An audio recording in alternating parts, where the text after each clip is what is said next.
Aê, já estamos ao vivo. Muito boa noite, pessoal. Eu sou Marcelo Almeida, músico, jornalista e historiador aqui da cidade de São Gonçalo. E estamos novamente hoje no ar com mais um programa São Gonçalo Tem Jeito, aqui da nossa série de lives do Grupo Independente do Pessoal de São Gonçalo, para discutir conjuntura política, nacional, estadual e hoje, principalmente com esse tema, né, São Gonçalo Tem Jeito, a gente vai discutir nossa cidade. E estou novamente hoje aqui para me ajudar a debater o companheiro Marcelo Saraiva, Sidney Vale, e como convidados, que são os dois que vão ter responder nossas questões e tentar dizer se São Gonçalo tem jeito. Hoje temos dois jornalistas que atuam na cidade, companheiros meus de profissão, a Deise Alvarenga, da Web Rádio Censura Livre, e o Elcio Albano, do Jornal Daqui. Então, a gente já vai abrindo agora para a fala inicial dos dois, primeiro a Deise, por ordem alfabética, depois o Elcio, para eles falarem e responderem a pergunta que é tema do nosso bate-papo de hoje, se São Gonçalo tem jeito. Você já pode deixar seu comentário, deixar sua pergunta, deixar sua opinião, enquanto os nossos companheiros falam. Deise, palavra é contigo. Boa noite, Marcelo Almeida, Marcelo Saraiva, Elcio, Sidney e quem esteja nos acompanhando nessa transmissão. Respondendo, e obrigada pelo convite, né, para participar, é uma honra estar aqui e também representando a rádio, né, uma responsabilidade. Eu acredito que sim, né, eu sou uma pessoa positiva, porém realista. Então, eu acho que essa mudança para melhor, ela se dá a médio e longo prazo para a cidade. A cidade, né, tem problemas estruturais muito grandes, tanto na questão da escolaridade, oportunidade de emprego, quanto as questões de urbanização, transporte precário, falta de infraestrutura básica nos bairros. Mas todos esses problemas, na minha avaliação, passam por dois caminhos, que seriam esses caminhos aí a médio e longo prazo e não imediatos. Seria o caminho da educação, com estrutura da rede municipal de ensino, estrutura física, melhorar, e passa também pela valorização dos profissionais de educação, melhores salários, condições melhores de trabalho, porque São Gonçalo, né, eu não sei dizer aí o número exato, o valor exato, mas sei que São Gonçalo é um dos municípios que paga o menor salário ao professor. E além da educação, eu acho que um outro caminho a médio e longo prazo para a gente ter uma cidade melhor é a questão da mobilização popular. Hoje a gente vê a mobilização popular diferente. Lá no final da década de 90, no meio da década de 90, onde até eu conheci o Marcelo Saraiva, né, através da Associação de Moradores de Neves, existia uma mobilização popular através da Unibairros. Talvez as novas gerações aí nem vão conhecer, mas a Unibairros era uma entidade que congregava todas as associações de moradores da cidade. Você chegava em qualquer bairro, sempre tinha um líder comunitário, era fácil localizar isso, existia uma mobilização, uma cobrança maior, a cidade ela vivia mais essa questão da mobilização popular através das associações de moradores, do trabalho da Unibairros, de outras associações, como associações de aposentados. Existia uma ONG chamada Nosso Pedaço, que atuava no Zé Garoto, enfim. Então, essa mobilização hoje popular, ela se dá mais na internet. Então, qualquer coisa que a gente veja aí que esteja acontecendo e que quando há uma mobilização pela internet, pelas redes, por canais aí, perfis ou de entidades, páginas, há acontece uma reversão, né, de coisas que seriam ruins para o conjunto da população e que são revertidas. A gente tem inúmeros exemplos aí, até recentemente, até questão na pandemia, em relação a essa carta que a Associação das Escolas Particulares do Rio de Janeiro divulgaram, aquele vídeo polêmico. Certamente a repercussão de uma certa mobilização dos dos profissionais de educação e da população como um todo, fez com que os governos municipais e até o estadual freassem, houve um freio em relação à volta às aulas presenciais. No caso específico de São Gonçalo, a gente pode lembrar um exemplo recente, na greve dos profissionais de educação de 2018, que foi uma greve muito longa, você percebia claramente que a população, os pais, os responsáveis pelos alunos apoiavam a greve dos profissionais de educação, né? Então, isso tudo é um trabalho que se faz. Então, eu acho que é isso. Eu acho que São Gonçalo tem jeito, sim, mas a médio e longo prazo, e partindo por esses dois caminhos, a questão da educação, melhoria em todos os sentidos da educação pública, né? E o caminho da mobilização popular. Em relação à eleição, para mim, na minha avaliação, é o último patamar, porque ninguém vai achar, eu não acho particularmente, que só pelo caminho da eleição você vota num representante e aí você vai ter um caminho. Não, até mesmo um representante que seja um representante melhor para a cidade, ele tem que ser cobrado também. Aquilo que ele falou ao longo de uma campanha, se não houver cobrança, também as coisas podem se perder. Então, eu acho que o caminho da eleição, normalmente, né, se fala aí no senso comum, a população tem que votar melhor, isso aí vai melhorar. Não, para mim, isso é um aspecto, e eu acho que é o último caminho. O caminho passa, na minha avaliação, pelo caminho da educação e da mobilização popular. Em relação à mobilização popular, também queria levantar uma questão em relação às lideranças. Lideranças que sejam comprometidas, compromissadas com a causa, com as causas do coletivo, e não com seus interesses por cargos públicos, porque a gente às vezes vê um pouco isso. Mas esse processo é inevitável, né? Como se separa o joio do trigo. Se nesse caminho aí da mobilização popular, lideranças comunitárias, lideranças de forma geral aparecerem e não corresponderem a essa vontade, às necessidades do coletivo, elas também acabam, né, se afastando, enfim, e o trabalho continua. Então, eu acho que, para início, era isso que eu queria falar. Não sei se eu extrapolei o tempo aí. Nada, tranquilão. Agora, a palavra ao Elcio vai responder a nossa pergunta da noite, né? São Gonçalo tem jeito? Elcio, abriu o microfone. O microfone está fechado. Elcio? Abriu agora. Tenha paciência comigo, é a minha primeira live na pandemia. Enquanto vocês estão na 17ª, é a minha primeira, gente, minha primeira. Então tenham paciência. Bom, Double Cellos, né? Os dois Marcelo, Saraiva, Almeida. Brigadaço pelo convite. O Sidney Valley. O Sidney Valley, que é um companheiro de luta de muito e muito tempo. A Deise Alvarenga, onipresente na minha vida, mas que eu nunca conheci.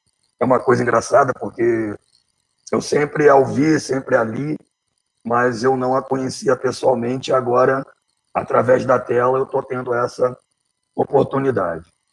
Bom, para responder a pergunta, é claro que eu acredito. Senão, eu não teria criado, em 2008, uma editora que lida com literatura, que lida com cultura. Eu não teria criado um jornal em 2010 que fala quase que exclusivamente 95% da abordagem da cobertura do jornal é a cidade de São Gonçalo. São Gonçalo tem jeito porque as pessoas que moram em São Gonçalo são particularmente muito especiais, né? O que se produziu aqui de cultura é de dar inveja a muitas cidades no Brasil inteiro. A parte de cultura da cidade realmente é uma coisa impressionante, né? A São Gonçalo tem uma história muito rica, embora seja muito pouco conhecida. E agora o Marcelo Almeida, o amigo Rui Aniceto, tantos outros da FFP estão batalhando para resgatar essa história e fazer, como diz o amigo Oswaldo Mendes, né? contar a história como deve ser realmente contada, né? Com seriedade, com ciência, né? Com zelo, né? Que a cidade merece. E, enfim, a cidade, como a Deise falou, tem muitos problemas, é verdade. Mas é importante a gente focar nas soluções que a gente pode oferecer à cidade. Porque os problemas, todos nós conhecemos os problemas, né? Nós cansamos de falar dos problemas de infraestrutura, dos problemas que advêm de uma classe política que manda na cidade, né? Que administra a cidade há muito tempo e não responde a contento o que a cidade precisa de verdade para se desenvolver. O que a gente tem que falar é de coisas que funcionam. Por exemplo, nós temos, bem ou mal, uma rede de assistência social assentada e boa, ela funciona. Nós temos, bem ou mal, uma rede escolar de ensino espalhada por toda a cidade, e a gente tem que saber que elas estão lá e a gente precisa investir, sobretudo em recursos humanos, em material humano, para que aquilo realmente funcione. Mas elas já estão lá, elas existem. A gente tem uma rede razoável de saúde que está funcionando, elas estão aí. Precisa melhorar? Precisa, mas elas já existem. Então, a gente tem que partir, para discutir a cidade, a gente tem que partir do que já existe. E, a partir do que existe, a gente começar a trabalhar. Por exemplo, muita gente fala que São Gonçalo precisa ter investimentos em indústria, etc, etc, etc. Isso não vai acontecer. Isso não vai acontecer. A conjuntura atual, ela não possibilita, por exemplo, investimentos de médio e longo prazo em produção. Está fora de cogitação, ainda mais agora na pandemia. Então, a gente tem que ser realistas nesse sentido. A gente tem que apontar para onde? A gente tem que apontar para uma coisa que já existe na cidade, como eu falei, escolas, unidades UBS, unidade básica de saúde, hospitais, etc. Isso já existe e está aí, gerido pelo Estado. Então, a gente, na verdade, tem que trazer mais recursos para cá, investir nesses equipamentos que já existem, que estão aí, certo? Investir nesses equipamentos, melhorar esses equipamentos para quê? Oferecer à população gonçalense, uma população de pobre para muito pobre, esses serviços de qualidade para que, em um período pequeno, curto, de 5, 10 anos, a gente poder qualificar essas pessoas para que, aí sim, né, elas, individualmente e também de modo coletivo, consigam, de uma certa forma, encontrar formas de libertação da miséria. Elas acorrentam numa coisa que se retroalimenta, porque não há mudanças significativas que façam com que elas deixem de reproduzir, né, o que elas não podem alcançar para melhorar a vida. É isso que a gente precisa ter em mente.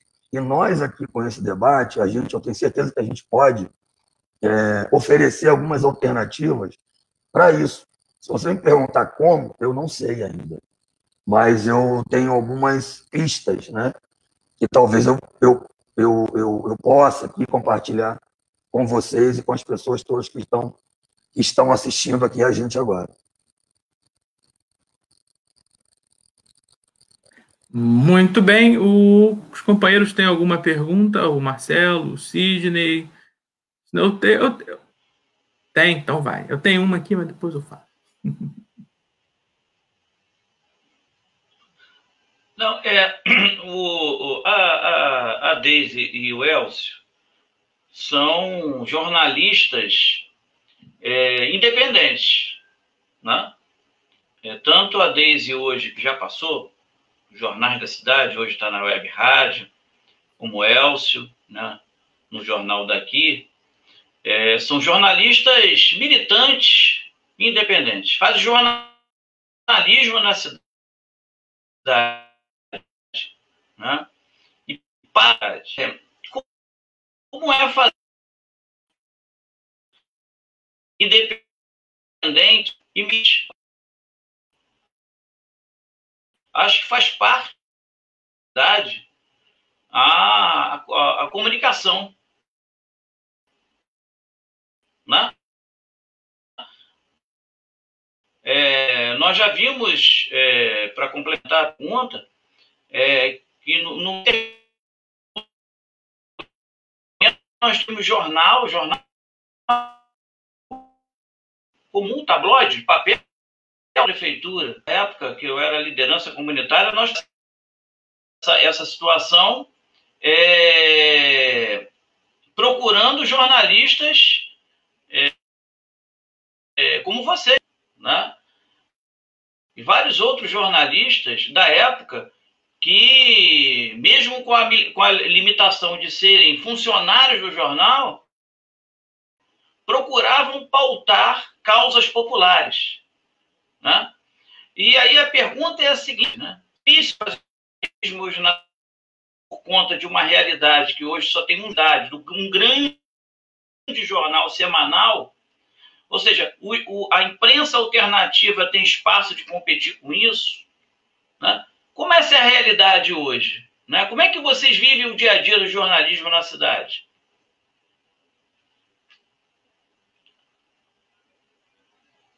Falar? Quando eu falei da questão da mobilização popular, o espaço de uma mídia alternativa como a Web Rádio Censura Livre, ela absorve de uma forma mais democrática essas demandas da sociedade, né?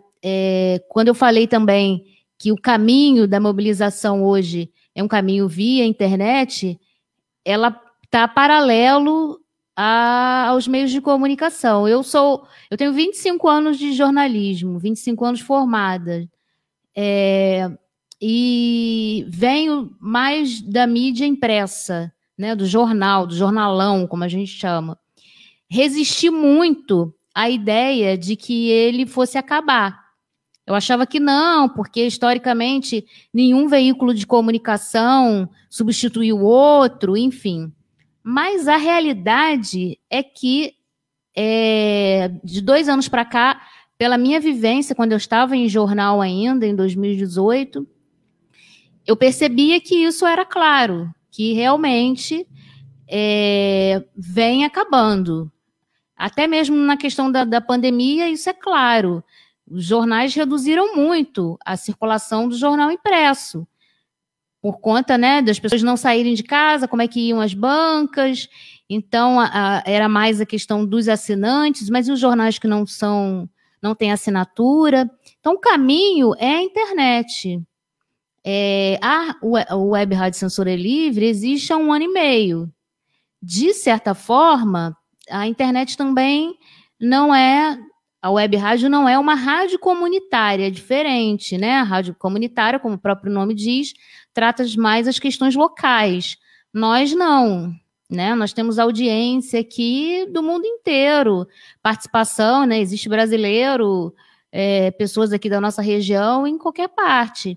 Então, a gente tem isso. Mas isso não quer dizer também que, por a rádio, fisicamente, o estúdio da rádio ser em São Gonçalo, isso, obviamente, não quer dizer que a gente não vai viver as coisas daqui, não vai estar à disposição das pessoas que precisam divulgar. Então, a gente ainda a passos lentos, né? Até por uma questão de dificuldades de organização da rádio, porque como a gente não tem fins lucrativos, esse é um objetivo da rádio. A rádio sobrevive para pagar as contas das doações de pessoas físicas. Essas contribuições, né, não são obrigatórias. Então, a gente vive aí driblando as adversidades para manter a estrutura. Mas a rádio está à disposição das pessoas da cidade para divulgar tanto os problemas, para buscar as soluções, quanto de coisas positivas também. Eu, particularmente, apresento um programa aqui que fala de ações positivas, projetos sociais, culturais, esportivos, né? E na questão da pandemia também tenho valorizado isso, a questão da solidariedade na pandemia.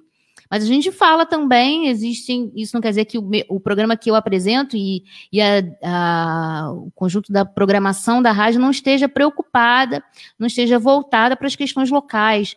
Os profissionais de educação sempre estão conosco, né, em mobilização, qualquer informação que eles queiram passar, o canal está sempre aberto, não só para as pessoas individualmente, quanto as questões coletivas. A gente está aberto a isso.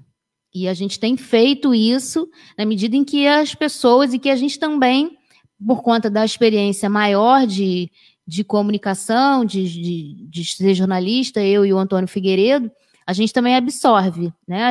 Essas informações chegam até a gente através das nossas fontes, através do que a gente vê nas redes sociais, enfim. A gente também traz essas questões locais. É mais difícil, né? Porque a gente sabe que naquela lista de problemas estruturais que a cidade tem, a gente também vai cair na questão do acesso à internet, do acesso aos meios tecnológicos. Então, isso também pode, de certa forma, inibir um pouco esse canal que a gente tem com um aspecto mais local, com as pessoas da cidade. Mas isso não impede, pelo contrário. Então, a gente vem buscando sempre abrir esse canal de comunicação com a população, com os movimentos sociais, com as entidades de classe, para levar a informação que a grande mídia não vai divulgar, né? Hoje mesmo a gente estava falando aqui de manhã no programa que o Antônio apresenta, o Boletim Censura Livre, uma participação do Sérgio Ricardo, que é do Movimento Bahia Viva, sobre a questão da privatização da SEDAI. Foram levantados aspectos da questão da privatização que interessa a população de São Gonçalo diretamente, porque a gente, né, não tem a cidade saneada, não tem a cidade com água para todo mundo, aspectos que a grande mídia não vai levantar. Então, é importante que as pessoas conheçam esse outro lado, né, e a gente estabeleça esse canal entre a população e o trabalho que a gente faz aqui na Web Rádio. O Marcelo, assim, desculpa, antes de passar para o Elsa, até porque eu esqueci de um nome, né, quando citei a própria Deise, o Antônio Figueiredo, que é do saudoso Alçoeres Barbosa, né, que na época do Jornal São Gonçalo, né, dentro da cidade, o Alçoeres Barbosa foi uma das primeiras pessoas, né, a abrir espaço, né, para os setores mais à esquerda no Jornal São Gonçalo, né, que à época era inclusive o órgão, também era o diário oficial da prefeitura, né? Então, assim, eu gostaria de fazer justiça e lembrar do nome do saudoso Alçoeres Barbosa, que é um dos nomes do jornalismo da cidade que minha memória acabou falhando, mas eu quero fazer essa justa correção.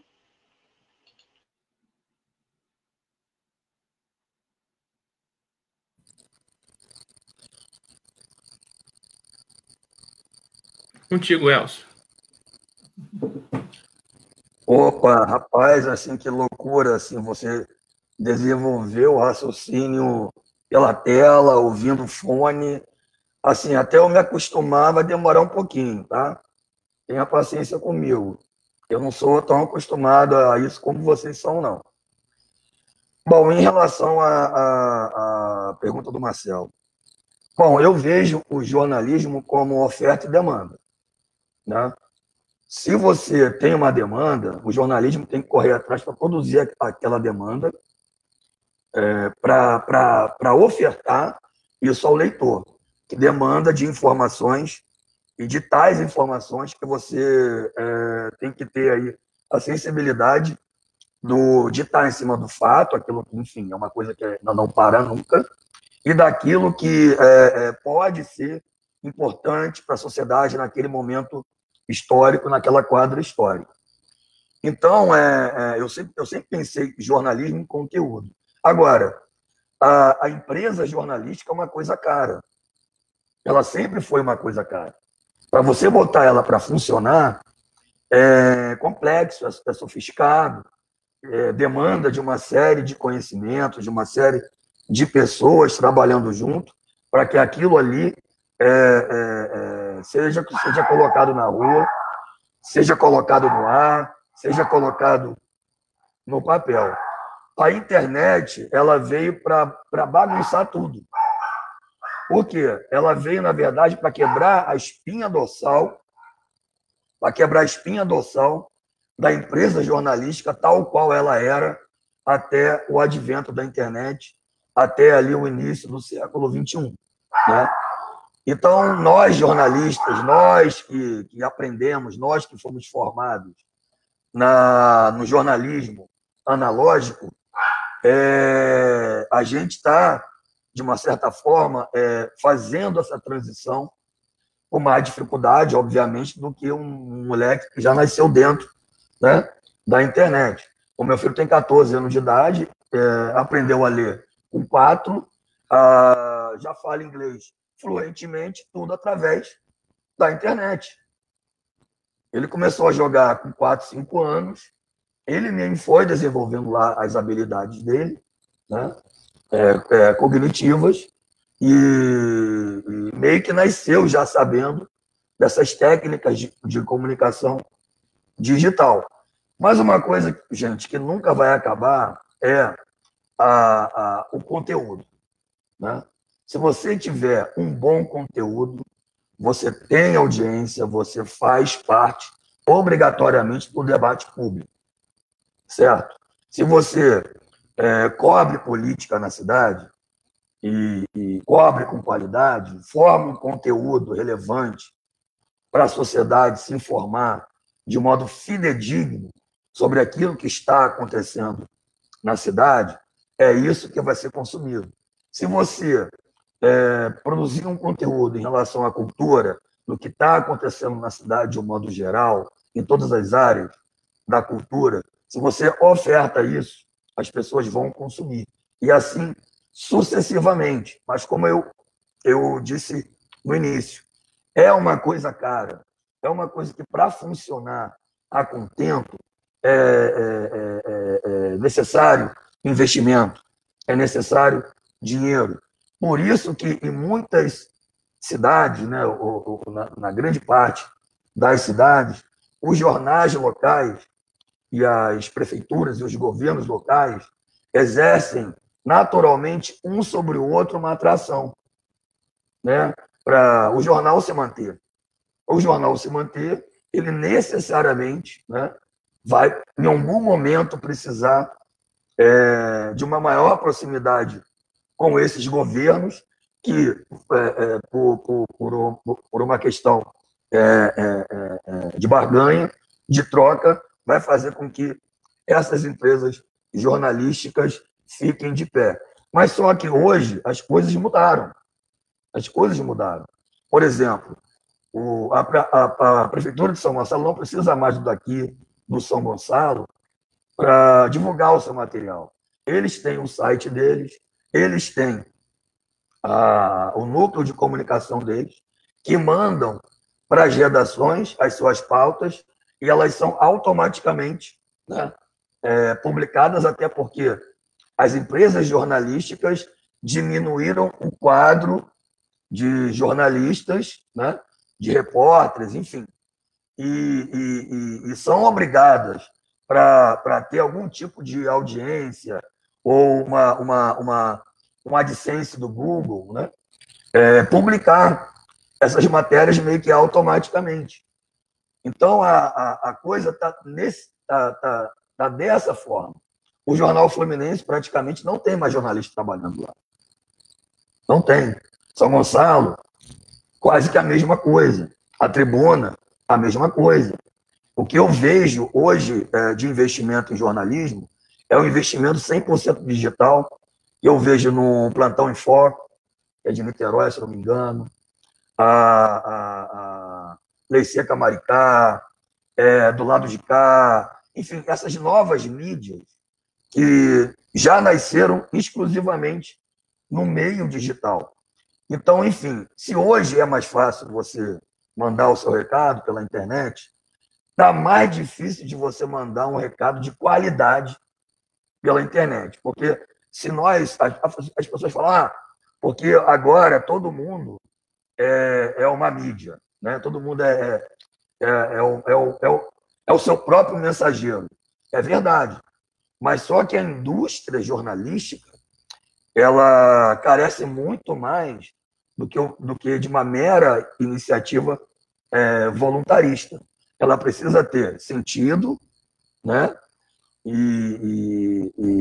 Produção de conteúdo e continuidade. Bem, o Sidney caiu, acho que ele ia fazer uma pergunta agora, mas esse assunto que vocês estão falando é verdade. Eu também sou jornalista, eu trabalhei uns anos em redação e eu já cheguei numa época que os jornais já estavam sofrendo com o aumento da questão da internet e as vendas diminuindo. Eu acompanhei nos meus anos de redação só enxugando, acho que não tem uma gota mais. E, Marcelo, olha só. Como lembrou o Elcio. E olha o que nós daqui criamos, né? É uma coisa que a gente colocou, vinha dando certo, a gente teve que parar por conta da pandemia. E é isso daqui. Uhum. É o jornal daqui impresso, num novo formato híbrido. É um jornal que tem QR Code do início ao fim. Ele tem QR Code. É o caminho para o impresso sobreviver, né? Não, exatamente, porque isso aqui você distribui em bares, restaurantes, coloca lá de modo gratuito, né? As pessoas pegam, elas abrem, que é em formato de revista, tá vendo? Uhum. É em formato de revista, tá? A pessoa pega, lê a matéria, se interessou, vai no QR Code e termina a matéria dentro do site. Então, foi uma forma também, porque eu adoro impresso, imagina. Assim, Deise, eu jamais vou deixar de rodar o impresso, jamais. Porque ainda tem público, e as pessoas, elas meio que são ainda... não todas, obviamente, o digital vai imperar. Mas algumas pessoas gostam de ter na mão, folhear, etc. Isso. Então, são para essas pessoas que eu vou continuar oferecendo o jornal impresso para elas. O Sidney voltou e caiu de novo. Mas ele está tentando voltar. Mas vamos lá. Então, vou fazer a pergunta enquanto ele tenta se reconectar lá. Queria voltar na primeira fala da Deise, que ela comentou que a gente precisa de mais mobilização popular. Tem um companheiro que está vendo a gente aqui, o Fábio, que ele coloca que as igrejas evangélicas preencheram espaços coletivos da luta popular, né? E eu queria saber de vocês, assim, como a gente pode resgatar esses espaços populares, né? Como é que nós, no campo progressista, vamos colocar assim, a gente poderia conversar de novo com as camadas populares, né? Porque eu acho que um grande problema que São Gonçalo enfrenta é justamente a falta de diálogo de quem está no poder com o povo, né? Tem só para terminar o link, tem um comentário aqui do camarada José Rivanildo, que é um livro, escreveu um livro aqui. É difícil ter uma São Gonçalo melhor quando, em plenária, um vereador, Manduca, diz que o povo de São Gonçalo, diz que para São Gonçalo melhorar é preciso trocar o povo, né? Falou que o resto do comentário dele diz que quando o caminhão do lixo passa, o povo joga lixo na rua atrás e que para São Gonçalo melhorar, teria que melhorar o povo. Tipo, é esse tipo de representante que não tem diálogo nenhum com o povo que está hoje na Câmara. Então, a pergunta, a provocação é essa: como a gente poderia mobilizar de novo as massas, né? O movimento popular... Marcelo, perdoa, deixa eu te interromper rapidinho. Em relação ao que o Munduca, né? Munduca? Aham. Munduca, assim, eu acho que a população de São Gonçalo tem São Gonçalo como um purgatório, entendeu? É uma coisa transitória. O camarada, ele vive na cidade achando que, pensando que talvez, quem sabe, um dia ele vá sair daqui. Então tem uma atitude predatória com a cidade, de degradação com a cidade. A pergunta é, São Gonçalo tem jeito? Eu perguntaria, o mundo tem jeito? Porque o mundo está se São Gonçalizando. O mundo ele está sendo predado, degradado, está sofrendo de mau cuidado, como a cidade. Então as pessoas elas vivem aqui, talvez achando que vão poder um dia mudar para Maricá, para Niterói. É que se dane, joga lixo mesmo, entendeu? Suja a cidade, não respeita absolutamente nada. Então a gente tem que dar a essas pessoas o seguinte: olha, bicho, é o seguinte, a partir de agora, vamos todos nós juntos resolver os problemas da cidade, com seriedade, com coragem, e dizer, eu amo São Gonçalo, cara. Eu gosto de São Gonçalo. Eu amo a Pôr da Pedra, o Altair Veloso, eu amo a UERJ, a FFP, a melhor faculdade de formação de professores do Brasil. Eu amo tudo isso, então a gente tem que olhar para essas coisas, como eu falei no início, cara. Vamos olhar para as coisas bacanas da cidade, abraçar essas coisas bacanas e falar, cara, ó, é São Gonçalo, é esse modelo de cidade que a gente tem que defender. Entende? É isso que a gente tem que abraçar. Não é trocar o povo. Pelo amor de Deus, não fale isso. O que nós temos de melhor é o nosso povo. Pois é. Entende? Mas agora, ele está desacreditado, o cara não aguenta mais. O cara não aguenta mais, bicho. Olha, eu moro no Porto Velho e eu olho aqui da minha janela e tem o Morro da Madama, que é um dos únicos morros da cidade, próximos ao centro da cidade, e ainda é arborizado. Aí, não sei se tem algum geógrafo aí, o Maurício Mendes está aí, ele poderia ajudar. No morro tem um clarão onde as pessoas ficam jogando lixo ali, não sei o quê, babá, sem necessidade nenhuma, porque vai aquele caminhãozinho da empresa lá que coleta lixo, aí 3 vezes na semana o caminhãozinho sobe lá para recolher. Mas os camaradas têm a cultura de décadas de jogar os lixos, os sacos de lixo, caixa d'água, cama, sofá, barranco abaixo. Aí, quando o barranco está cheio, inclusive tem um templo de Umbanda lá embaixo. Aí é uma coisa que é falta de educação com implicância mesmo com os camaradas, entendeu?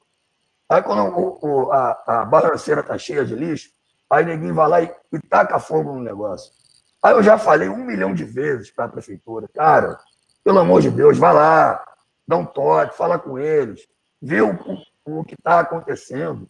Talvez tenha que a gente até fazer uma abordagem sociológica, antropológica, não sei, trabalhar com educação ambiental e falar, gente, se vocês continuarem... Eu queria ouvir mais a única presença feminina aqui nessa live, até porque ela que provocou, na verdade, essa discussão. Né? Valeu, então, eu queria ouvir também... não, mas não tem problema não que eu te corto. Não tem nenhum problema fazer isso, não. Nós somos amigos podem fazer isso com os amigos, né? Deise, queria te ouvir. Voltando ao que eu falei lá no início, de ser uma pessoa positiva. Existem alguns coletivos na cidade, há uns 2 anos mais ou menos, quando eu ainda era funcionária do Jornal São Gonçalo, eu fui convidada para um evento para falar da questão da mídia, divulgar as coisas positivas da cidade. E nesse evento, eu conheci muitas coisas, muitos projetos realizados principalmente por jovens, né, que hoje, né, os projetos sociais, eles têm esse nome de coletivos, né, uma nova nomenclatura aí. E existe muita coisa sendo feita. Um dos coletivos mais conhecidos, que faz até até o nome é muito sugestivo, né, porque é entre São Gonçalo e Itaboraí, é o Ponte Cultural. O Ponte Cultural faz um trabalho belíssimo, o Alberto Sena e o Marcos Moura. Eles já estiveram várias vezes aqui com a gente. Eles realizam, através de voluntariado, dão muitas aulas. Claro que tudo isso, né, foi interrompido pela questão da pandemia. Eles realizam um festival de cinema na cidade, que eu frequento, fui no ano passado. Então, a gente tem coisas acontecendo na cidade e que a gente precisa divulgar.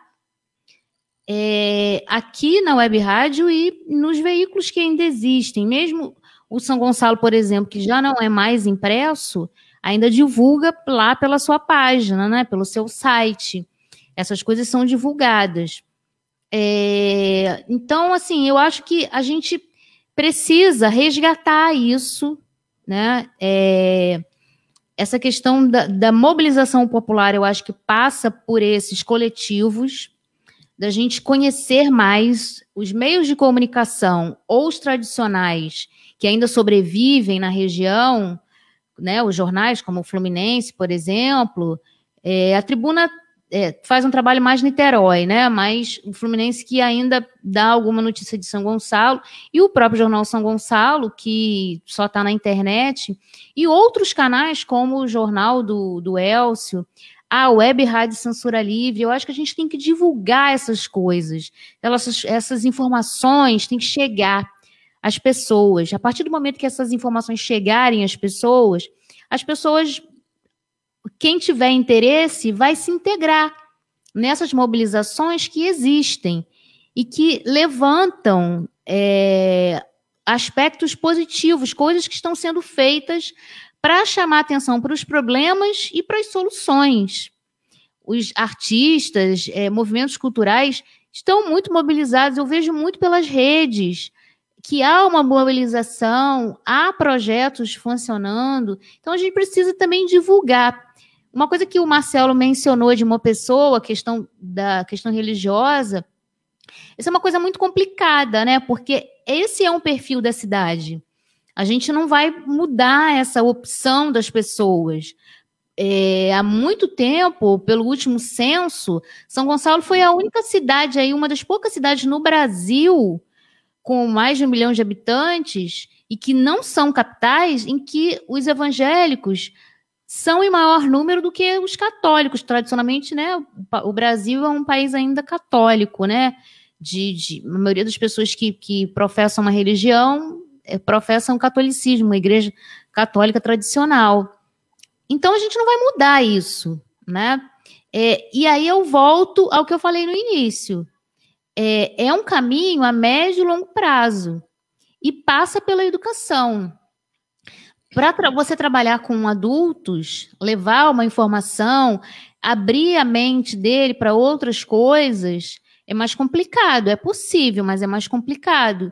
Então, a gente tem que trabalhar muito com as crianças, com os adolescentes. Essas informações têm que chegar aos adolescentes, principalmente os adolescentes. E a gente precisa focar nessa questão da educação. Porque se a gente não melhorar essas novas gerações, aí a gente vai dizer que São Gonçalo não tem jeito. Porque vai se perpetuar uma tradição de que aqui é uma cidade dormitório, que as oportunidades de emprego estão fora daqui, as melhores oportunidades, não se tem trabalho aqui, não se tem boa educação, escolas públicas boas, tem tudo isso, escolas públicas, mas a gente tem que trabalhar essa mobilização, principalmente nos jovens, para que a gente mude isso, mude essa realidade. E os meios de comunicação tradicionais, né, ou os mais contemporâneos que a internet trouxe, precisam dar a sua contribuição. A gente, como eu falei, a gente aqui na Web Rádio Censura Livre tem tentado trabalhar isso, dar essa voz, divulgar essas iniciativas. Só para dar um exemplo rapidinho, no meu último programa na semana passada, a gente estava falando de um trabalho que foi criado a partir de um projeto social voltado para as mulheres que são as chefes de família, para atender essas famílias nessa situação da pandemia, né, com alimento, enfim.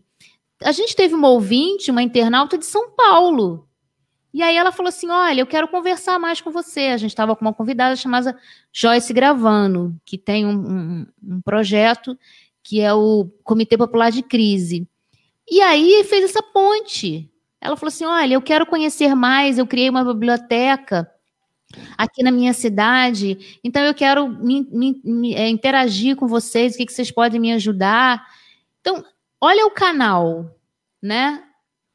Parece uma coisa pouca, mas eu acho que a gente fez uma ponte importante através desse novo meio de comunicação que é a internet. A gente está usando, né, da melhor forma possível. É a contribuição que a gente pode dar. Agora o Sidney está na área, na hora que ele ia falar, ele caiu. Sidney, está ouvindo, Sidney? Tem uma questão, uma colocação para os nossos convidados? Estou sim, estou ouvindo aqui. Na hora que eu te chamei, você caiu. Estou muito distante de você, não, Elcio. Ainda me enrola aqui. Eu quero aproveitar, o Marcelo até comentou aí sobre o jornal, agora a Deise falou que trabalhou no jornal São Gonçalo, né? Eu queria perguntar o seguinte, o jornal São Gonçalo, né, foi, né, o principal jornal da cidade, vamos dizer que ainda é, apesar de não ser mais impresso, né? Mas antes, né, o principal da cidade era o Diário Oficial e tudo. E esse jornal, ele pertencia a um secretário que ficou, né, com um mandato aí de mais de 30 anos, né? Ele passou vários prefeitos, né, das mais distintas ideologias, mudava o prefeito, mudava a ideologia, e o secretário estava lá, era o dono do jornal. Vocês acreditam que isso pode ter influenciado nessa falta de apego, falta de qualidade de voto da população de São Paulo com a cidade? Porque assim, a gente tem o jornal, era de um secretário que estava lá no governo esses anos. Assim, a gente vê que São Gonçalo, todo mundo de São Gonçalo tem muita cidade, não deslancha, né? Essa Câmara Municipal que tem aí agora, acho que é uma da pior dos últimos tempos. Visto pela declaração aí do Manduca, né? Foi dito, o internauta passou aí ainda há pouco. Vocês acham que isso teria alguma ligação, essa falta de qualidade na informação? Existem as mídias alternativas, mas muita gente ainda não tem acesso a isso, né? Ficou durante muito tempo a coisa do jornal impresso. Vocês acham que isso teve algum tipo de influência na cidade, vamos dizer assim?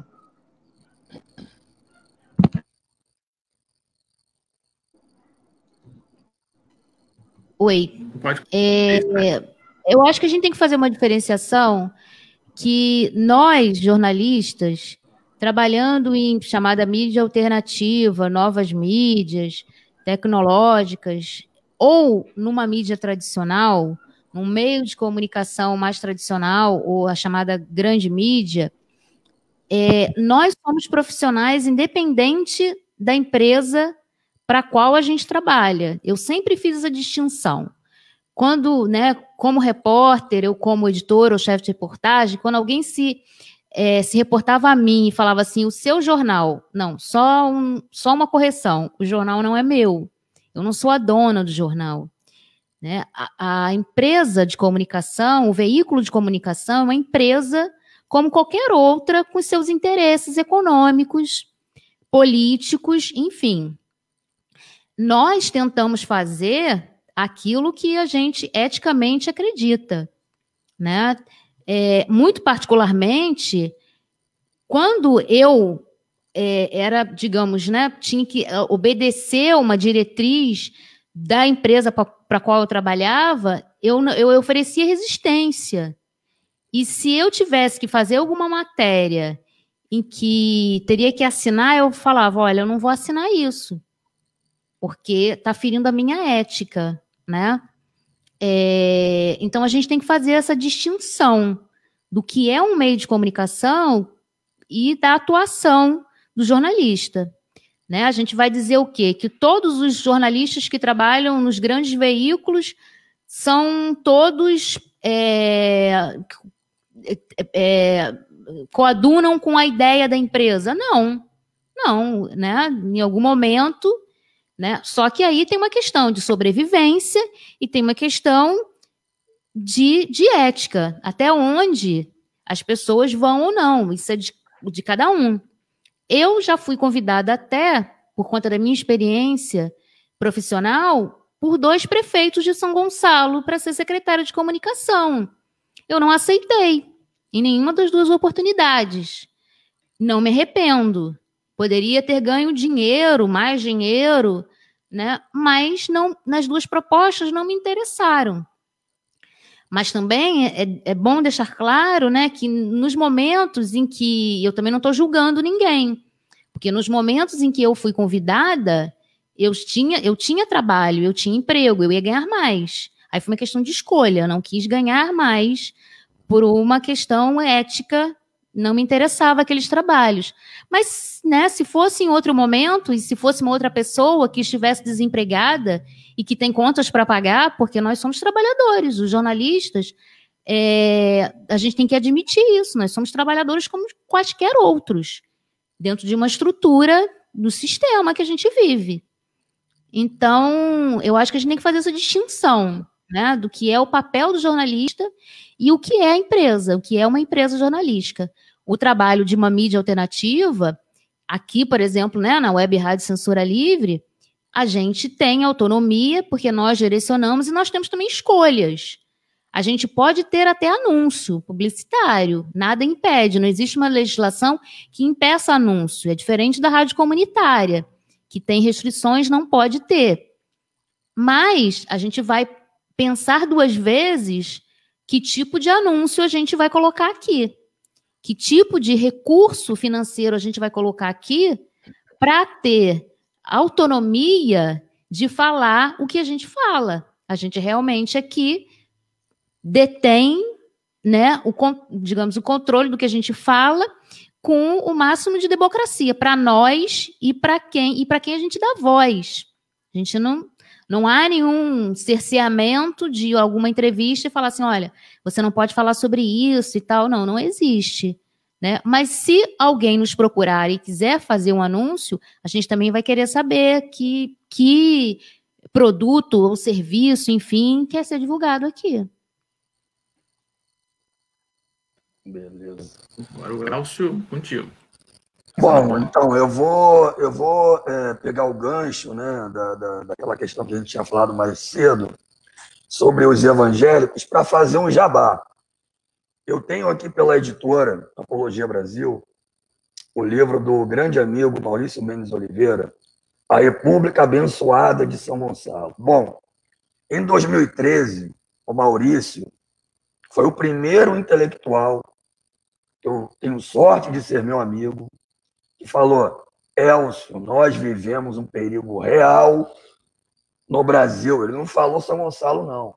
Embora a obra dele abarque o período dos 2 mandatos da prefeita evangélica Aparecida Panicé e parte do mandato também evangélico do ex-prefeito Neilton Molim, ele já falava, Elcio, nós corremos um sério risco de nos tornarmos uma teocracia. Uma teocracia. O Brasil se tornar uma teocracia. Hoje, muitos estudiosos, muitos intelectuais também abraçam essa ideia, vão nessa direção e falam. Nós estamos correndo o risco de nos transformarmos numa teocracia miliciana agora. Ir além de uma teocracia para uma teocracia miliciana. E isso é real. Então, gente, os evangélicos, que não são uma coisa só, é uma vastíssima coisa. Eles têm evangélicos e evangélicos. Os clássicos tradicionais, pentecostais, neopentecostais. E São Gonçalo, como a Deise Alvarenga falou mais cedo, é isso aí. A nossa população, a maioria da nossa população, São Gonçalo, é a cidade do Rio de Janeiro com o maior número absoluto e relativo de evangélicos na sua população. Então, a nossa composição social é isso que está dado e acabou. Agora, de que forma a gente vai trabalhar com os evangélicos? Gente, com a verdade, como cristãos, com boa vontade.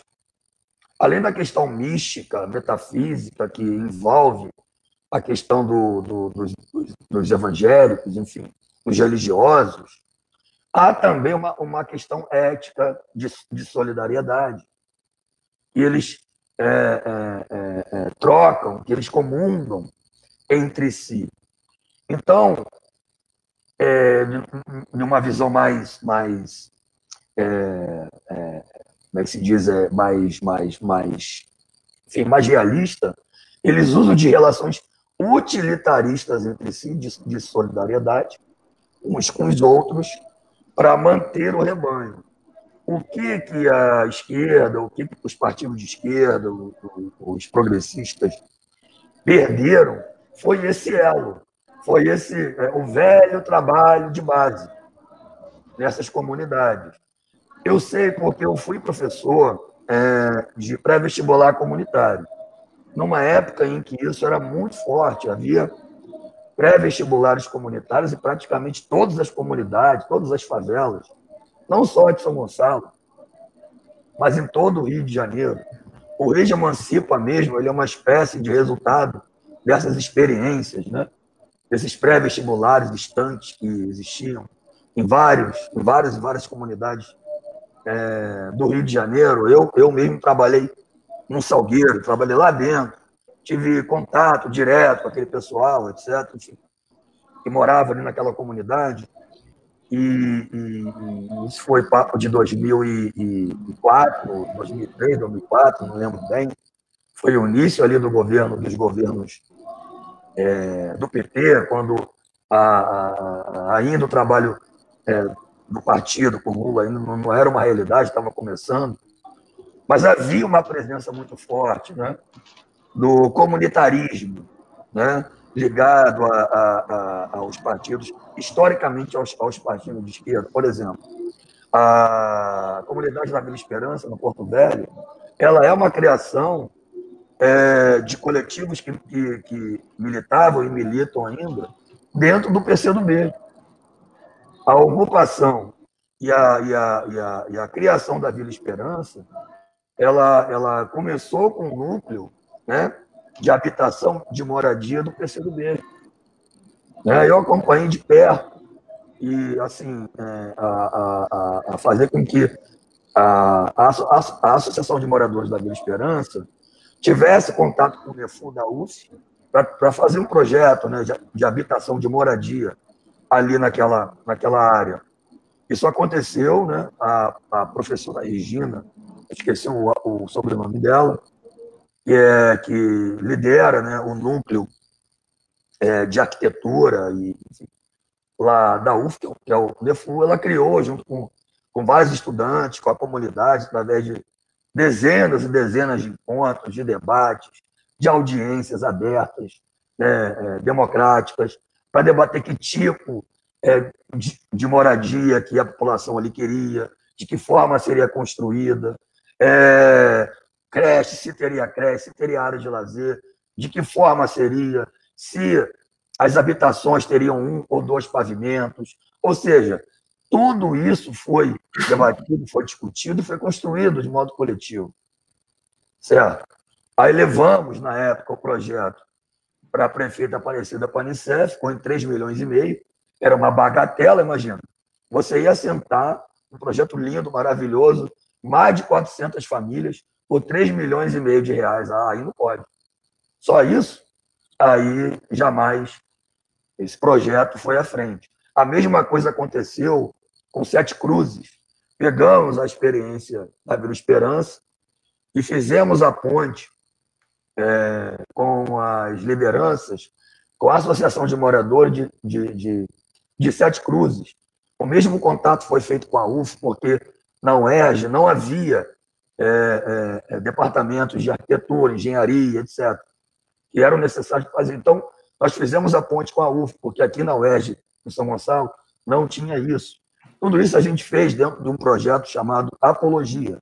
Foi criado em 2004, uma galera de vários departamentos da UERJ criaram um projeto para fazer um trabalho de extensão. A gente nem chamava de extensão universitária, a gente chamava esse projeto de distensão universitária, porque a gente naquele momento, falava, poxa, as coisas são produzidas dentro da UERJ, mas não são colocadas para fora dos muros. A gente precisa fazer essa ponte com a sociedade. Na época, Página, não havia diálogo entre, por exemplo, o poder público e a faculdade. Não havia diálogo. Aí depois a coisa veio acontecer com o Departamento de Educação, que fizeram um projeto junto. Ainda era o Charles com o Helter Barcelos. A coisa acabou não indo para frente. Mas, enfim, em relação ao jornalismo, aí falando rapidinho, para já finalizando, tá, Marcelo? O Cid me perguntou. A gente não daqui, cara, a gente trabalha com a Nata, a gente trabalha com o Eric Bernardes, que tem a coluna dele dominical, que ele levanta as histórias dos bairros, tem o Oswaldo Mendes, que faz a memória do samba com os bambas, tanto da cidade como do leste fluminense, de um modo geral, Niterói, Maricá, São Gonçalo. Agora temos o Rui Aniceto Fernandes, o Fábio Rodrigo, o Mário Lima Júnior, o Pena Atômica, né?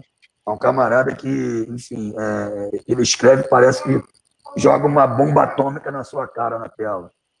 Então a gente reúne essa rapaziada, Sidney e amigos, porque eles têm o que falar sobre a cidade, eles têm o que contribuir sobre a cidade.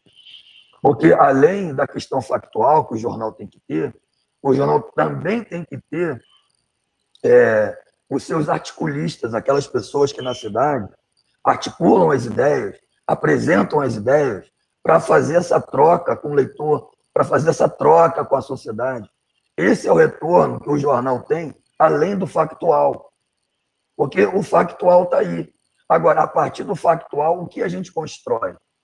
Então, vem a crônica do Mário, vem a crônica do Eric Bernardes, que levanta as histórias do Arco da Velha, dos bairros, para o quê? Ressignificar o morador aonde ele mora.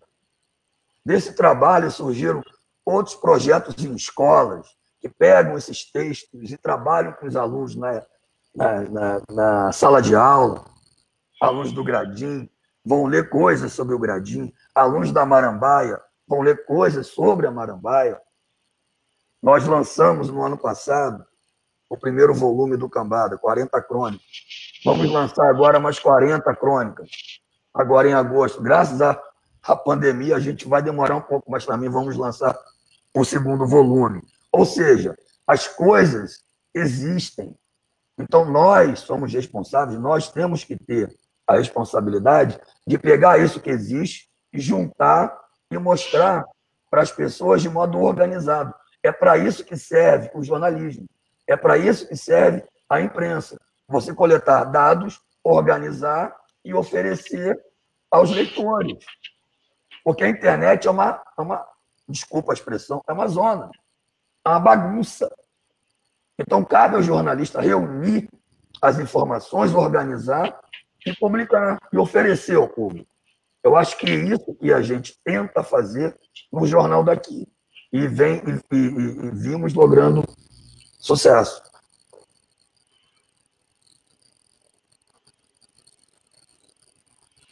Marcelo Saraiva agora tem uma colocação. Eu admiro muito o trabalho de vocês, né? E gostaria também de provocar vocês. Agora vamos inverter os papéis, né? Vocês que gostam de fazer perguntas capciosas, né?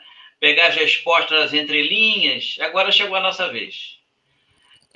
Nas lives anteriores, nós presenciamos, quando discutimos São Gonçalo, esse já é o terceiro debate que nós fazemos com esse tema, né?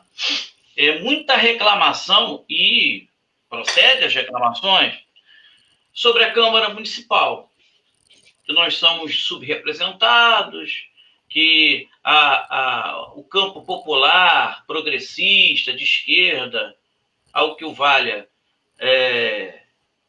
não tem representação, se tem, não é uma representação à altura.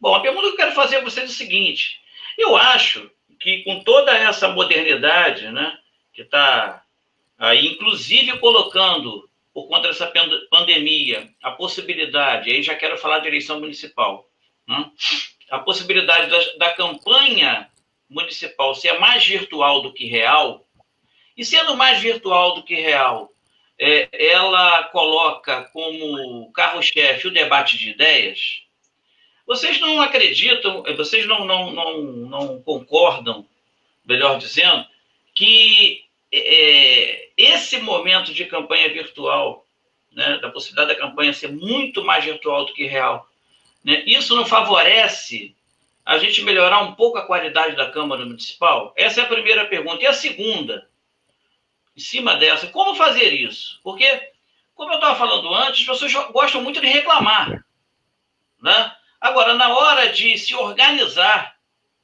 né, para colocar o seguinte, olha, nós que somos do campo popular, e eu estou colocando para vocês não só como jornalistas, como cidadãos críticos da cidade, né? Não estaria na hora todos esses movimentos coletivos, organizações, etc., etc., né, se juntar e colocar o seguinte, olha, vamos fazer igual os evangélicos, assim, entre aspas, colocando, né? Porque os evangélicos, eles loteiam a cidade e elegem quem eles querem. Eles têm trabalho de base para isso. Não estaria na hora, do lado de cá, também fazer isso? Do lado de cá também começar a escolher, ó, vamos lá, vou dar nome. PT, PSOL, PCdoB, PDT, PSB. Começar a escolhermos nomes que a gente tem condições de levar para a Câmara para... vamos ser maioria? Não, mas vamos diminuir essa correlação de força favorável a evangélicos, a tudo que até corrente conservadora da cidade. Não estaria na hora de começar a arregaçar as mangas e fazer isso? Porque senão a gente vai ficar aqui, né? Vai passar a eleição municipal, né? Vai chegar 2022, 2024 e a gente vai continuar aqui. Os cabelos brancos nascendo, né? A idade chegando cada vez mais, e a gente constatar que São Gonçalo não tem jeito também pela nossa imobilização, pela nossa incompetência, né? Pela nossa falta de mobilização e organização para enfrentar o lado de lá. Era essa a provocação que eu queria fazer a vocês dois. Não está na hora da gente começar a colocar as vaidades de lado, os títulos de lado, né?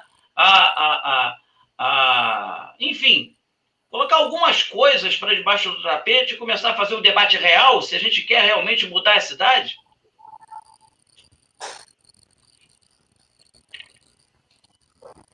Com certeza, Marcelo, com certeza. Lembrando que a gente teve uma lacuna. Lembra que eu falei lá no início? Né? Eu conheci você a partir da Associação de Moradores de Neves, quando a gente tinha essa realidade de mobilização das associações de moradores, da Unibairros, que era uma entidade que congregava as associações de moradores. Ao longo do tempo, isso foi se perdendo. Isso foi lá na década de 90, meados da década de 90. Isso foi se perdendo. Então, agora é uma questão de resgate. Sendo que a gente, assim, evolui, né? Existem outras realidades. O tempo passa e as mobilizações, elas se dão de forma diferente. É como eu falei também em algum momento. Hoje, se fala em coletivos. Os jovens se organizam de outra forma, né? Com uma outra formação, com outros tipos50 Então, a gente também tem que entender essa realidade. Nós que temos aí, digamos, entre 40 e 50 anos, a gente quebra a cabeça para entender, para se inserir nesse mundo virtual. A gente quebra a cabeça aqui, a gente está numa rádio web, em que a ferramenta é a internet, é o mundo virtual, e a gente não domina. Mesmo tentando acertar, tentando fazer, não é a nossa, é como o Elcio falou, o filho dele já nasceu nesse mundo, ele tem muito mais facilidade que a gente, mas a gente precisa se inserir. Não tem jeito, é o caminho, é esse. E a gente não vai dar as costas e falar assim, não, então esse mundo não me pertence, eu vim de uma outra tradição, então eu não quero. Não, a gente tem que se inserir. E a gente quebra a cabeça aqui para entender. Então, eu acho que é possível sim, mas tem que entender como funciona essa mobilização hoje, chamar um pouco essa juventude que talvez não tenha essa bagagem política de outras épocas, né? A gente tem que dialogar entre as pessoas, tem que haver diálogo de realidades diferentes. E pode ser, como você falou no início, que a eleição que vai se dar, né, pelo mundo virtual, pode ser, espero, tomara, que a gente melhore um pouco essa cara da Constituição da Câmara de Vereadores de São Gonçalo, porque a gente aumentou o número de vereadores de 21 para 27 e a gente não viu essa cara mudar. Foram mais 7 que entraram e com as mesmas características dos demais que já existiam. E um aspecto também que a gente não pode esquecer, né? Sem nenhuma representante feminina. A única mulher que a gente tinha na formação dessa atual Câmara, né, que se encerra esse ano, tinha uma mulher que foi cassada. Então, agora, a gente não tem nenhuma mais. Esses dias, até o professor Oswaldo Mendes citou e perguntou lá na internet, no Facebook dele, quantas mulheres, ao longo dos anos aí, dos mais de 100 anos de formação da Câmara, de Legislativo, quantas representantes femininas nós tínhamos? Eu só listei 4, apareceu um 5º nome que eu nem conhecia. Então, é muito pouco, né? A gente não está falando, porque a mulher é melhor, não. A gente quer um espaço igual para todos, e representantes também de todos os segmentos. Representantes das mulheres, representantes negros, LGBTs, de todos os segmentos. A gente quer uma Constituição de um legislativo mais plural. Né? Não estou só falando da questão feminina. Então, pode ser, tomara que a eleição se dando aí nesse mundo virtual, a gente pode ter um caminho de uma melhora, um panorama melhor dessa Constituição, dessa nova Câmara, a partir da próxima legislatura. Melhora, um panorama melhor desse... Elcio voltou na hora dele falar. Tá ouvindo, Elcio? Contigo. Agora estou ouvindo, sim. Então, Saraiva, assim, estou ouvindo, você está me ouvindo?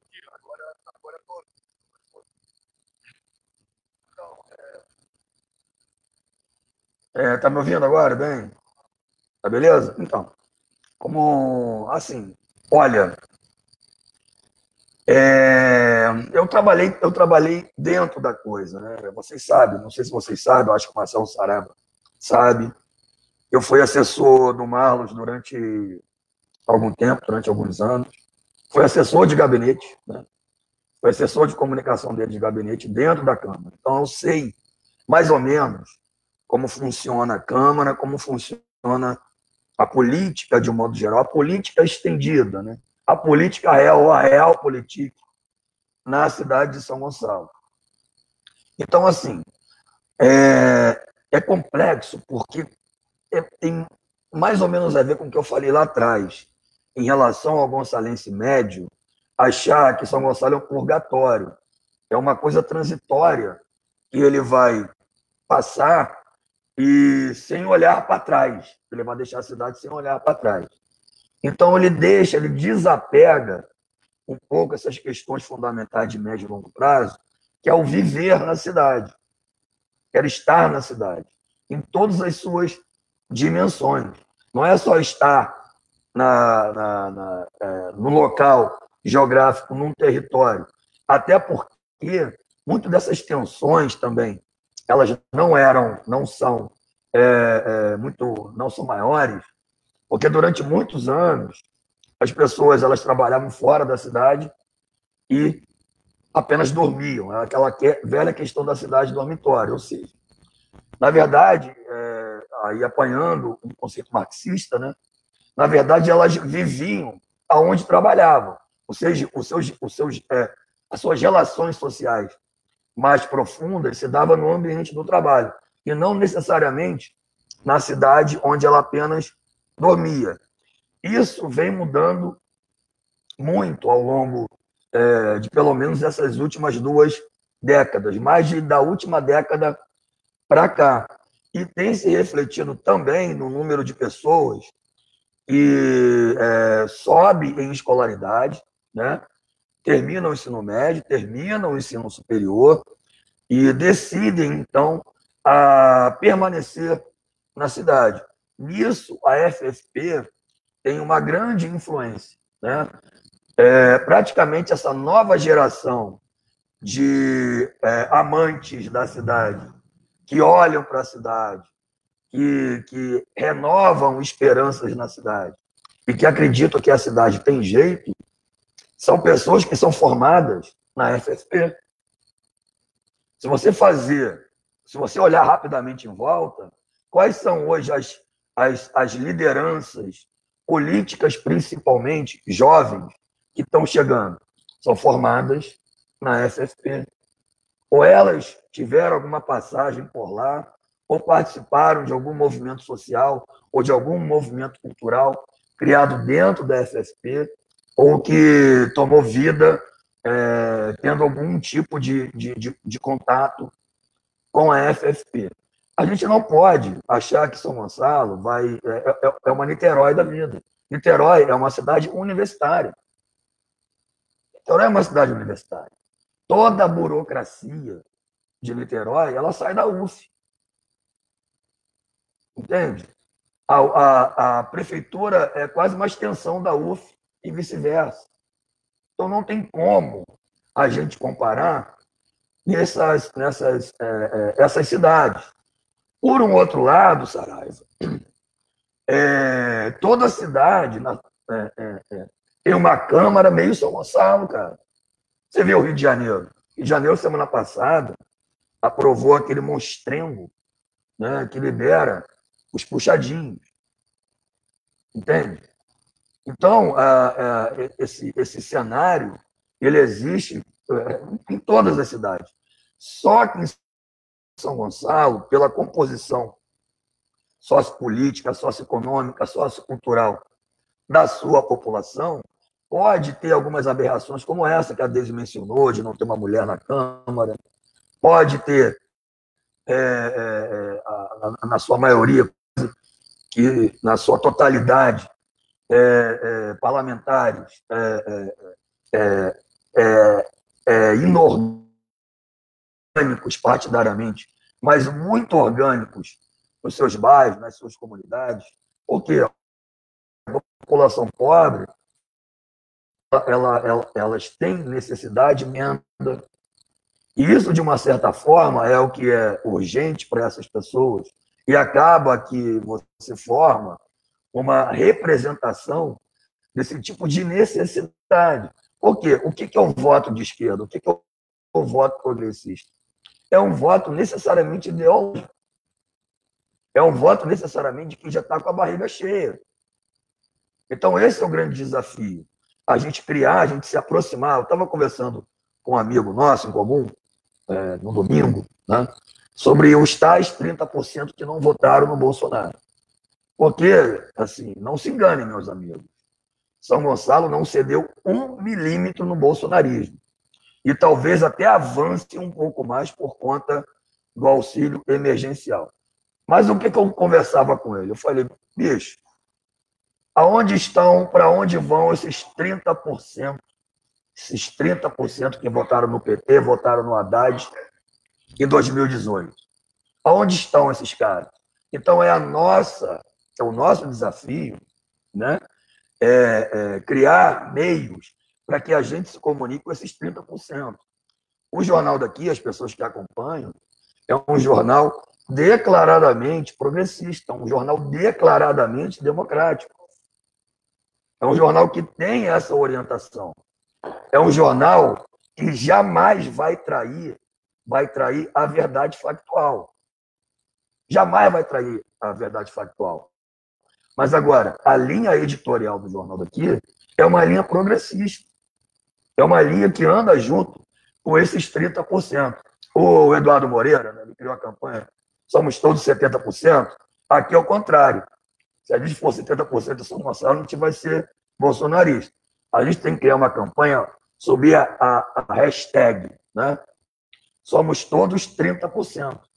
Então, é por isso que eu estou propondo, eu até falei com o Almeida, propus ao Almeida, convidei o Almeida, faço aqui novamente um convite público para o Almeida escrever por daqui, regularmente sobre o que ele tem de produção, etc. Vai ser muito bacana, para o leitor, principalmente, vai ser muito bacana. E a gente tem estamos criando as condições de escolher aí alguns candidatos à vereança e o daqui fazer a promoção pública dessas candidaturas. Porque essas pessoas de conteúdo, Marcelo Almeida, agora o Josemar Carvalho agora é pré-candidato a vereador, Romário Regis, Marisa Chaves, meu Deus do céu, tanta gente, eu vou pecar. Massoto, Rafael Massoto, enfim. A gente nunca teve tanta gente boa reunida para botar na Câmara. Agora, a gente tem que trabalhar com responsabilidade, com consciência, com inteligência, oferecendo nesse cesto essas maçãs maravilhosas. Mas a pessoa vai falar o seguinte, olha, vamos trabalhar com inteligência, porque vamos lá, a nominata precisa de 16 mil votos para eleger um. Se você tem, por exemplo, 2 partidos, ou pessoal, enfim, não sei. Se você tem aí duas pessoas que alcancem os 10%, são 2 candidatos progressistas que vão ocupar a Câmara. E vai fazer um estrago danado, tá? No bom sentido. Porque vai entrar com um debate mais propositivo, mais assertivo, com qualidade técnica, tenho certeza que irão formar um gabinete super competente, também técnico.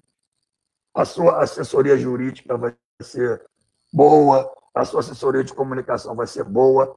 Então, a gente vai criar, de uma certa forma, condições para que, daqui a 4 anos, talvez a gente consiga criar uma candidatura majoritária realmente competitiva. O Isaac é bom pra caramba, o Josemar, líder, a vice, que vem com o Josemar, com o Isaac é ótima também, mas é uma candidatura forte para a gente conseguir criar uma onda poderosa para a gente eleger pelo menos aí 4 vereadores. É possível fazer isso.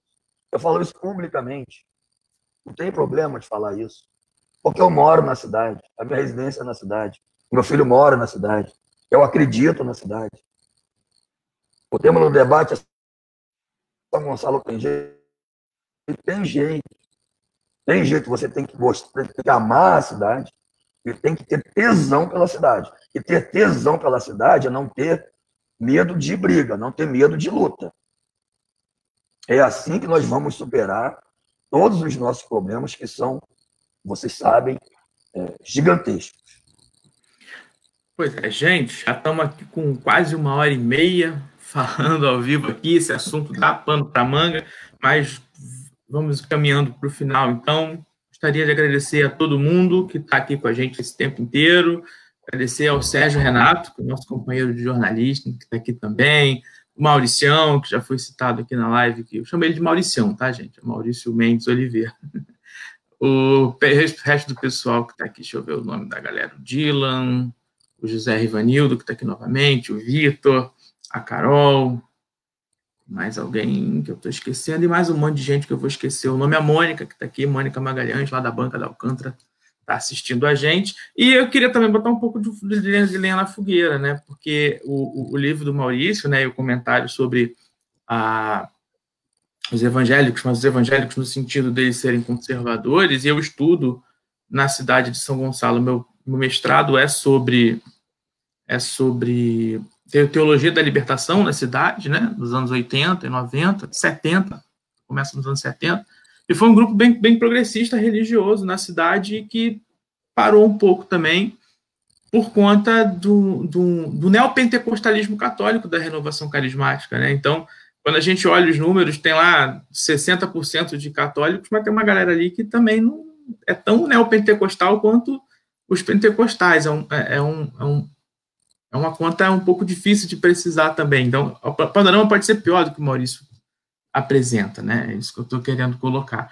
Mas, então, eu queria agradecer a Deise, queria agradecer ao Wes, queria saber se o Marcelo, o Sidney tem aí mais alguma colocação final aí a fazer, alguma questãozinha para responder de saideira. Eu teria sim. Então, vamos lá. Eu acho que foi um encontro muito legal, né? Agradecer ao Elcio, a Deise, né? A disponibilidade de estar com a gente. Mas eu gostaria de, nessa reta final da nossa live, claro, iremos fazer outras, né, no decorrer do tempo, que através desse debate que eles dois tão brilhantemente participaram aqui conosco, e a gente começasse a pensar, agir, né, no sentido de mudar a cidade. E o Elcio colocou algo no final que me chamou bastante atenção, né? Que o Elcio trabalha com tática e estratégia, né? Ou seja, pelo que eu entendi da fala do Elcio, ou seja, vamos eleger, né, uma bancada progressista na Câmara para daqui a 4 anos a gente eleger o prefeito, né, com mais condições políticas de governar, não é isso? Então, Elcio, eu acho que Elcio, Deise e todos aqueles que estão aqui, junto com o Sidney e o Marcelo, assistindo essa live, a gente tem que partir com ação. Eu acho que nós temos esses setores progressistas da cidade, tem que fazer uma espécie de consórcio, entre aspas, né? Começar a discutir quem vai apoiar, porque, embora nós sejamos coletivos, sejamos jornalistas, sejamos professores, somos cidadãos que queremos mudar a cidade. Se a cidade tem jeito, a gente tem que partir para ação. A gente não pode ficar só na reclamação. E ação é a gente começar a se organizar politicamente para diminuir os efeitos do lado de lá. Ou seja, uma Câmara de 27. Se a gente consegue eleger 7 progressistas, vai fazer muito barulho naquela Câmara. Então vai ter uma bancada progressista, né? Hoje, os progressistas, recentemente, né, nós tivemos o quê? O PT, numa época, elegeu 2, agora, a nossa situação atual, o PCdoB com 1. No meio de 27. Né? Então, ou seja, vai depender muito também, não só da nossa análise, vai depender muito da nossa ação política. A gente precisa partir para ação política. A gente precisa reagir, mas reagir com firmeza, reagir com o pé no chão, reagir entrando em campo, seja no real ou seja no virtual. Mas a gente procurar mapear aí quem são esses candidatos, a gente apoiar para valer. A gente fazer o que o lado de lá faz. Eles loteiam uma cidade e elege. Por que nós não podemos fazer também? Né? Como a própria Deise colocou, hoje nós não temos, né? E eu participei disso ativamente, né? Fui dirigente da Unibairro, fui presidente da Associação Barulho de Neve, dos melhores momentos, né? No meio do processo de redemocratização do país, nós fundamos a Unibairro, as associações se organizaram, a gente ajudava a eleger gente progressista na época do PDT, né? E porque tinha muito comunista dentro do PDT naquela época, por conta do brizolismo, do prestígio, etc. Mas esse momento passou, realmente mudou. Mas tá, vamos conviver com a realidade. A realidade que nós temos aqui é uma esquerda totalmente pulverizada, com bons nomes em várias legendas, e o que cabe a nós, quem não é orgânico de partido político, né, tem mais condições de fazer isso ainda, né? Quem é de coletivo, quem é de associação, quem não é comprometido, né, com partido político, pode fazer isso também com muito mais mobilidade, mapear isso aí e a gente ajudar a mudar com a relação de força da Câmara. Chegou a hora, ou seja, passou da hora, né, da gente fazer isso. Porque senão a gente vai ficar aqui daqui a 4 anos, né, fazendo o mesmo debate. Quem sabe se a gente conseguir começar a discutir isso, mas para valer, com a seriedade que a cidade merece, se ela ainda realmente tem jeito, né? E eu aposto também nisso, a gente tem que partir para ação organizada, entendeu?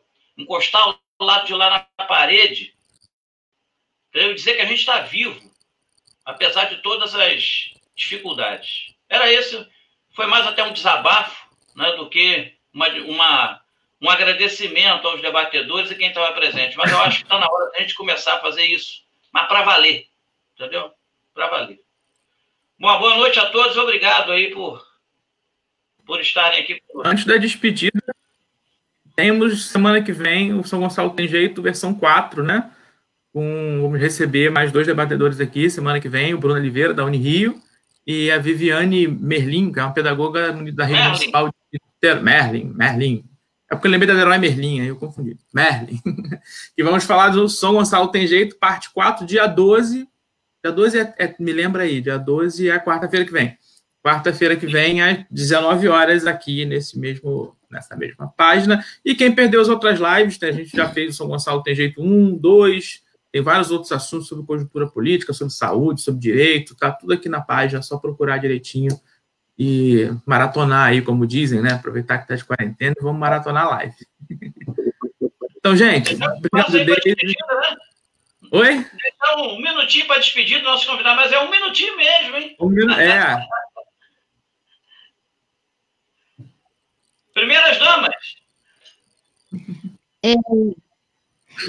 Gente, muito obrigada, né? Tenho que agradecer o convite, a oportunidade de representar aqui a Web Rádio Censura Livre e dizer que a gente está à disposição para quem estiver nos ouvindo, para vocês também, que estiveram nessa live, e todos que nos acompanharam, que se quiserem conhecer mais o trabalho da Web Rádio Censura Livre, nós estamos aí nos aplicativos de rádio, no YouTube. Quem quiser fazer um contato aí direto com a gente deixa o WhatsApp da rádio.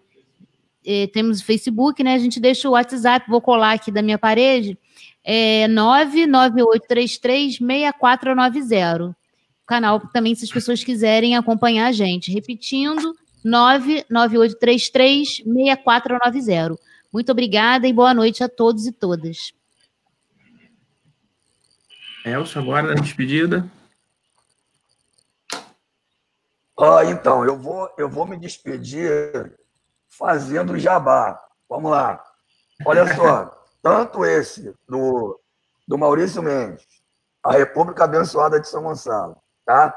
Faz parte da coleção Cadernos do Leste, tá bom? Tem mais um título meu, tá vendo aqui, O Meu Lugar, que é sobre São Gonçalo. É uma coleção de crônicas, né, sobre a cidade de São Gonçalo. Os Tavernistas, né, que é a galera de Uma Noite na Taverna, o Rodrigo Santos, o Rômulo Narducci e o Henrique Pacato, tá? É uma coletânea também de poemas, artigos, contos, enfim, muito bacana. Essa primeira coleção são 5 livros, tá? E a coleção é R$ 49,90, a unidade R$ 10.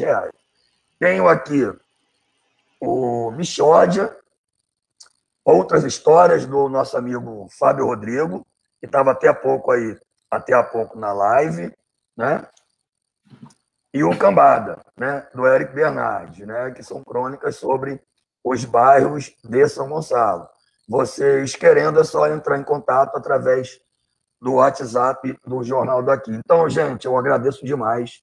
Foi a primeira vez que eu fiz, é a minha primeira experiência, na verdade, com as lives, né, que são tão badaladas aí. O início foi complicado, porque eu falar e ficar ouvindo, assim, a coisa não ficava muito legal. Mas é isso, assim, tomara que eu tenha conseguido passar, assim, algum grau, né, de esperança, enfim, da visão que eu tenho da cidade. E eu acredito demais nessas eleições, que a gente possa, assim, presencialmente ou virtualmente, né, oferecer candidatos que possam nos representar na Câmara com muita qualidade e da forma como a gente merece ser representado. Tá, gente? Valeu, obrigadaço mesmo, Deise, prazer, Sidney, Almeida e Saraiva, um abraço. Saraiva caiu, Saraiva estava com pressa. Saraiva caiu. Fala aí, valeu, gente, obrigado, Deise, Elcio, prazer em revê-lo, né? E Deise, prazer em conhecê-la, pelo menos através do vídeo. Um abraço aí, obrigado. Valeu, gente. Tchau, tchau. Boa noite. Tchau, tchau para todos.